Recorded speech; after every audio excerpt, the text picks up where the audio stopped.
Hello my dear friends, कैसे हैं आप? And wish you a very happy weekend. आज के सेटिंग ब्लॉग में आपको एक अजीब चीज़ बताती हूँ जो मुझे कल पता चली और मुझे काफ़ी झटका लगा सुन के कि लोग ऐसा भी सोचते हैं।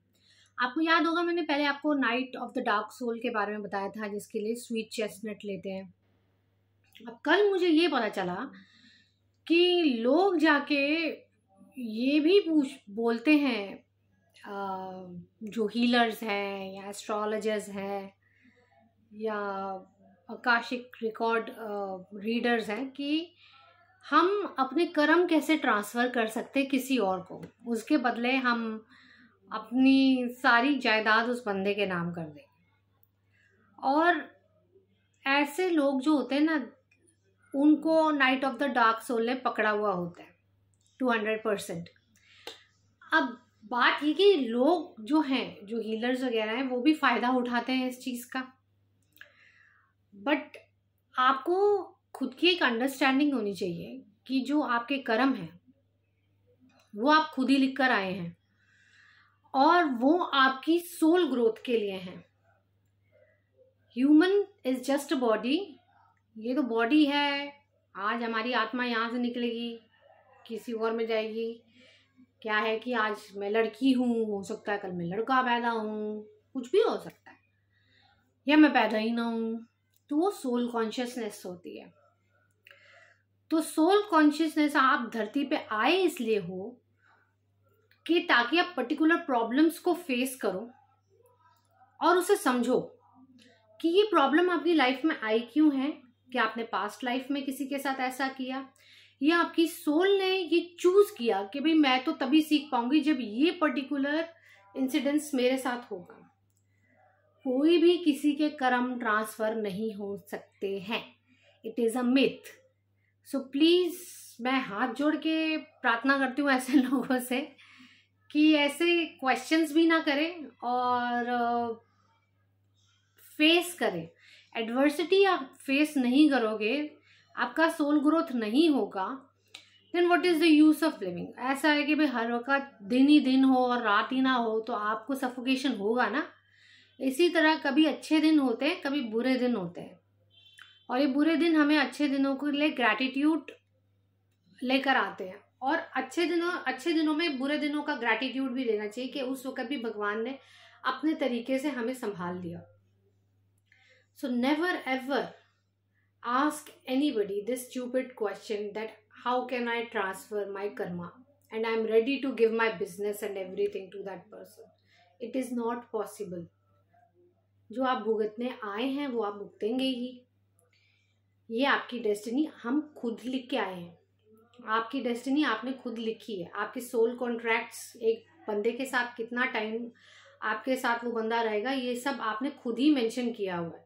और या धरती पे आके भगवान को कोस रहे हो कि ये तूने क्या कर दिया। उसने, भगवान ने कुछ नहीं किया, ये कर हम ही रहे हैं। तो इसलिए मैं आपको पहले भी सिखाया था, एक तो अपने स्टेटमेंट्स जो हैं उन पे ध्यान दें कि क्या बोल रहे हैं, अपने ओथ्स, वाउस, प्रोमिसेस पे ध्यान दें कि आप क्या बोल रहे हैं।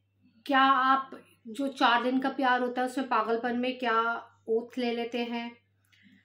आपको मैंने एक केस बताया था एक लेडी का, आई डोंट नो, मैं वो जिसके यंग बेटे की डेथ हो गई।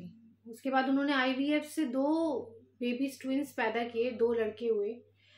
पर आज वो लेडी जो है ना, उसको न्यूरोलॉजिकल इशू इतना बढ़ गया कि she can not take care of them.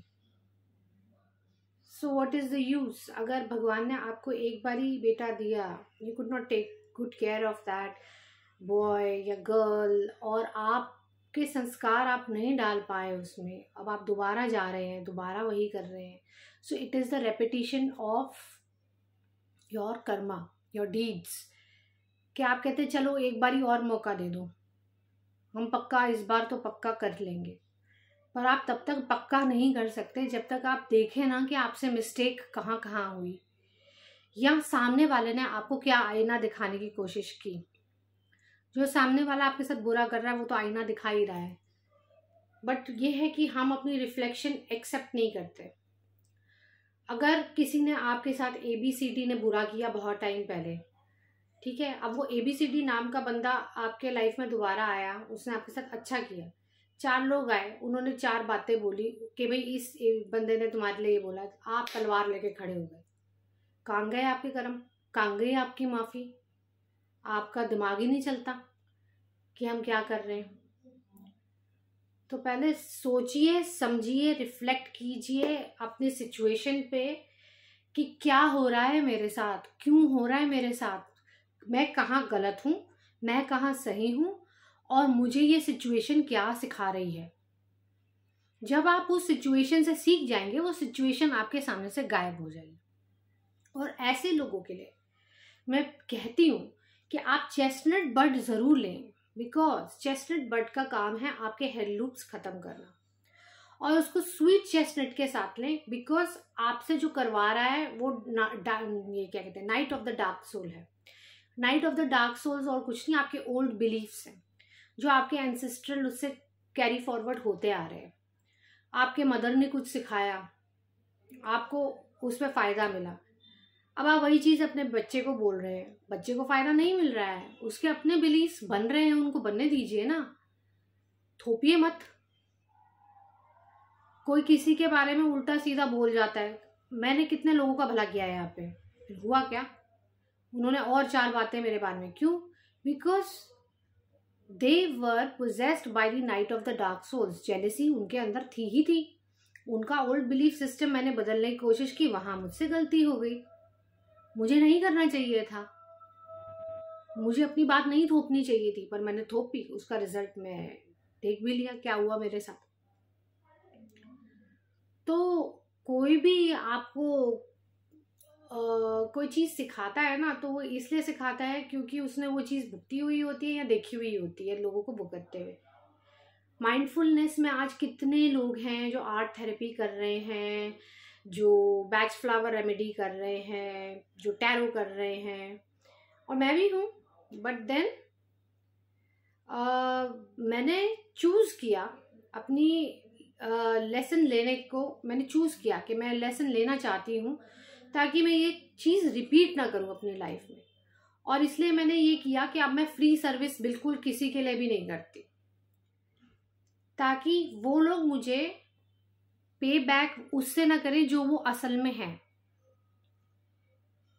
ठीक है, तो आप भी ये बात समझिए, और प्लीज़ ये चीज़ क्वेश्चन किसी से मत किया कीजिए कि हम अपने कर्मा ट्रांसफ़र करना चाहते हैं, कुछ नहीं होता, ऐसी कोई चीज़ नहीं होती। अगर कर्मा ट्रांसफ़र हो जाए तो फिर आपके सोल का फ़ायदा क्या है इस अर्थ पे? इस बात पे सोचिएगा ज़रूर आज। फिर मिलते हैं, तब तक के लिए नमस्कार।